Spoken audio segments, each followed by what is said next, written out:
اللہ نے ہمیں ایک نماز عطا فرما دی جس کو ہم آج صلاۃ التراویح کہتے ہیں۔ میرے نبی کے زمانے میں اسے قیام اللیل کہا جاتا تھا، اس لیے حضرت عائشہ رضی اللہ تعالیٰ عنہ کی روایت ہے نا، جس سے 8 رکعت والے حضرات استدلال کرتے ہیں کہ رمضان اور غیر رمضان میں اس کو امام بخاری نے قیام اللیل کا ہی عنوان دیا ہے۔ آپ نے 11 رکعت سے زیادہ نماز نہیں پڑھی۔ ایک ضعیف روایت میں ہے کہ آپ نے 3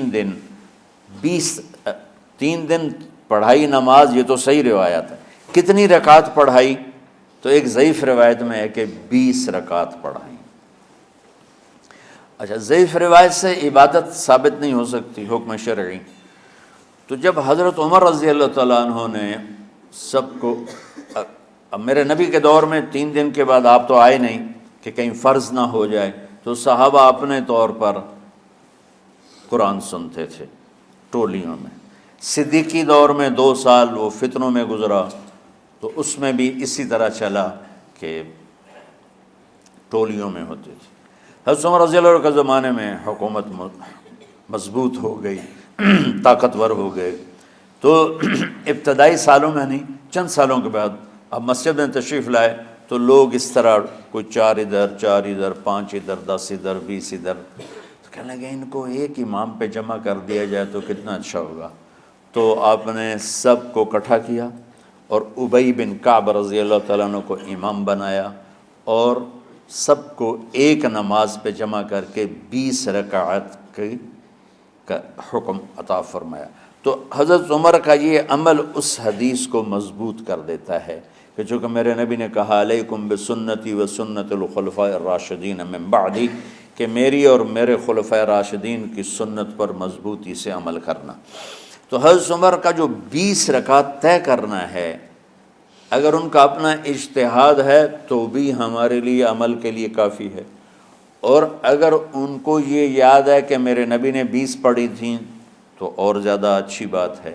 لیکن بہرحال جو 8 پڑھتا ہے ہمارا اس پہ بھی کوئی اعتراض نہیں، چونکہ وہ بھی حدیث کے ساتھ بات کرتا ہے، اور باقی پوری امت 20 پڑھتی ہے، ان پر بھی اعتراض نہیں۔ میں ایک جگہ سے گزر رہا تھا، نماز کا وقت ہو گیا، اہل حدیث کی مسجد تھی، میں وہاں نماز پڑھنے چلا گیا، تو ایک بہت بڑا اشتہار لکھا ہوا تھا، 20 تراویح ثابت کرنے والے کو 5 لاکھ روپے انعام،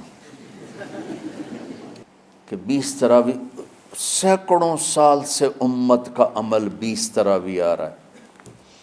تراویح کا نام جو پڑھا، مجھے یوں لگتا ہے کہ اہل مکہ، یعنی اہل مکہ جو تھے نا، وہ 4 تراویح پڑھ کے ایک طواف کرتے تھے، تو وہ آرام کے لیے ہوتا، ترویحہ آرام، تھوڑی دیر کا آرام، تو 4 تراویح کے بعد ایک طواف کرتے تھے۔ وہ چھوٹا سا طواف 10 منٹ میں ختم ہو جاتا تھا، اور پھر 4 تراویح پڑھتے تھے، پھر طواف کرتے تھے، پھر 4 پڑھتے تھے، پھر طواف کرتے تھے۔ یہ صحابہ کے تھوڑے بعد کے دور کی بات۔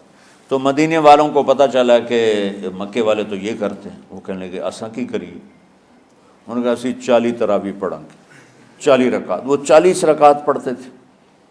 تو نوافل میں کوئی سختی نہیں کہ بھائی 8 سے زیادہ نہیں پڑھنی، بدعت ہو جائے گی، اور 20 پڑھنا بدعت ہے، یہ سب جہالت کی بات ہے۔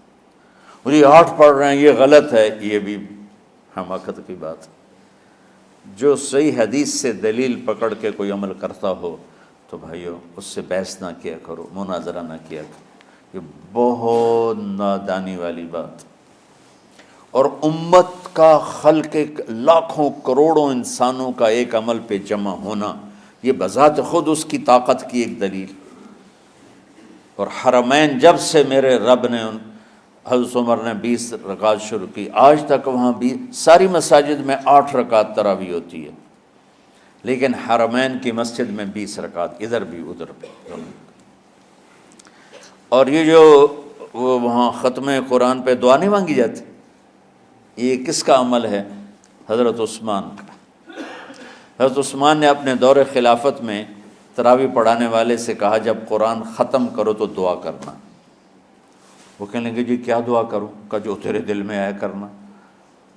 تو ختم قرآن کی رات تراویح کی آخری رکعت میں من الجنت والناس کے بعد دعا کے لیے ہاتھ اٹھانا، یہ حضرت عثمان رضی اللہ تعالیٰ عنہ نے اس کو زندہ فرمایا۔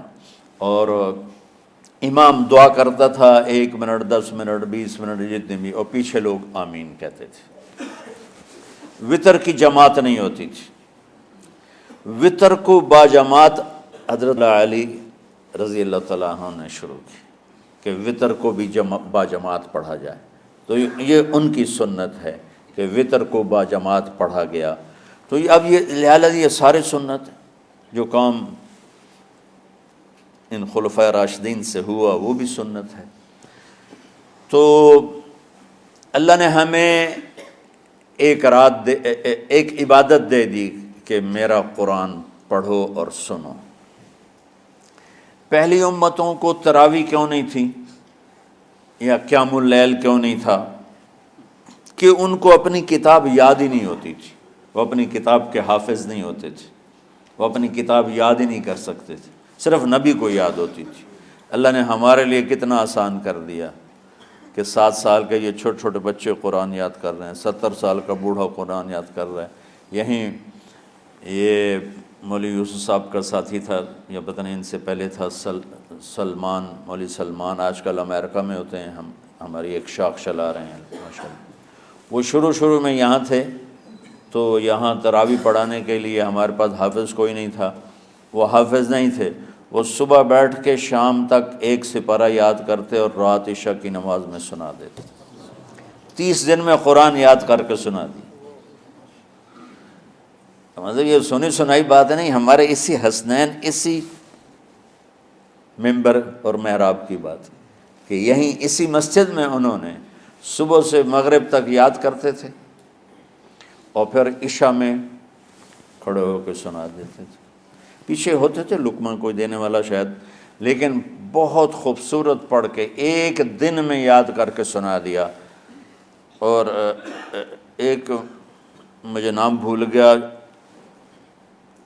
کہ 3 دن میں قرآن یاد کیا، 10 سپارے 1 دن میں یاد کیے، 10 دوسرے دن میں یاد کیے، 10 تیسرے دن میں یاد کیے۔ وَلَقَدْ يَسَّرْنَا الْقُرْآنَ لِلذِّكْرِ فَهَلْ مِن مُدَّكِرٍ۔ تو اللہ تعالیٰ نے اس کو نصیحت کے لیے بھی آسان کیا ہے اور یاد کرنے کے لیے بھی آسان کیا ہے۔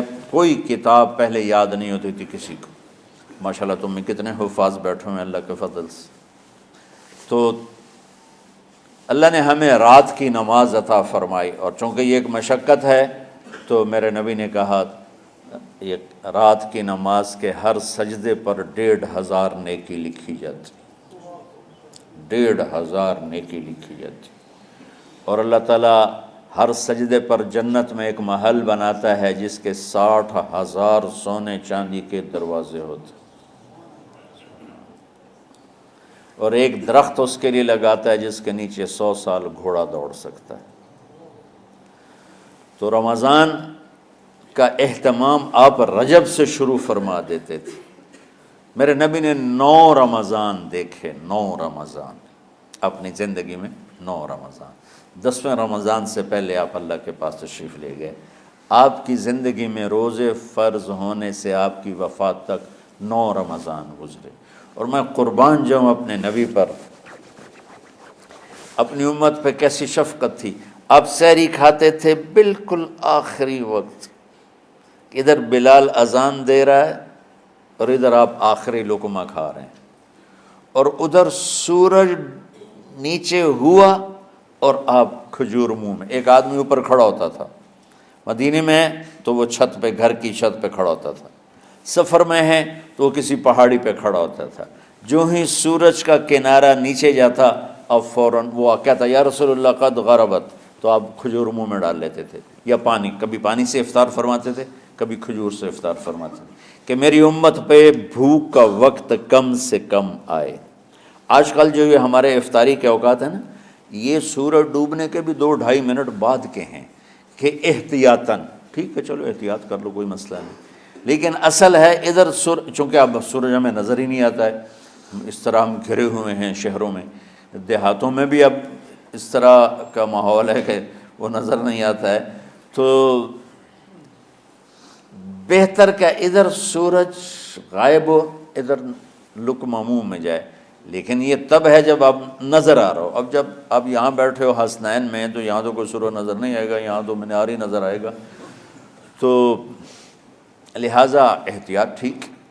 ہمارے اہل حدیث بھائی وہ 2 منٹ پہلے ہم سے افطار کرتے ہیں، تو بڑی اچھی بات ہے کہ سورج کے غروب ہونے کا جو اصل وقت ہے اس کے ساتھ ہی افطار کرنا۔ اور سحری میں ایک واقعہ سناتا ہوں، آپ سحری کھا رہے تھے، بکرے کی سری پکی ہوئی تھی، تو مولا علی رضی اللہ تعالیٰ عنہ اور عرباض بن ساریہ رضی اللہ تعالیٰ عنہ آپ کے ساتھ کھانا کھا رہے تھے، تو حضرت بلال ہے، یا رسول اللہ وقت ختم ہو گیا ہے، میں اذان دینے جا رہا ہوں، آپ برائے مہربانی کھانا پینا بند کریں۔ اور یہ کہہ کر چلے گئے۔ چھت، ایک انصاری عورت تھی، اس کے گھر کی چھت پہ چڑھ کے اذان دیتے تھے۔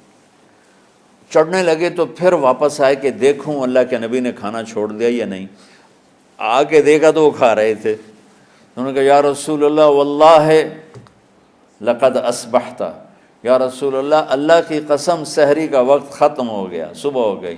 تو آپ نے ہاتھ پیچھے کر لیا، کہہ رہے تیرا بھلا ہو بلال، ابھی وقت باقی تھا، تیرے قسم کھانے پر اللہ نے اس کو پہلے نکال دیا کہ تیری قسم کہیں جھوٹی نہ پڑ جائے۔